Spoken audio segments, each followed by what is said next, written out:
Fridge आलं म्हटलं तर मग ह्या गोष्टी मागवायला हव्यातच, बिकॉज माझ्याकडे एकही प्लॅस्टिकचा डब्बा किंवा असं मी मोस्टली वापरत नव्हते, सगळे स्टीलचे डबे. सो म्हटलं की ह्यात ठेवण्यासाठी स्पेशली असे डबे जे प्लॅस्टिकचे असतील आणि ते बोलतात ना फ्रीजमध्ये वापरणं योग्य असतील तशा पद्धतीने. बिकॉज मला फ्रीज घाण करायचं होतं, बिकॉज जसं जसं फ्रीजमध्ये सामान वाढतं तसं ते एवढं म्हणजे घाण होतं ना, घाण इन द सेन्स त्यात आपण कसाही पसारा म्हणजे भरतो आणि काही होतं. सो म्हटलं की नाही मग ते करायचं नाही, म्हणून स्पेशली मी हे 6 डबे ॲमेझॉनवरून मागवले. जर तुम्हालाही हवे असतील तर त्याची लिंक तुम्हाला मिळून जाईल इंस्टाग्रामवरती.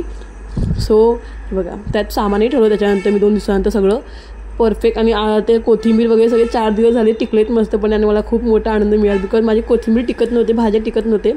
सो बघा छानपणे बसलेले आहेत.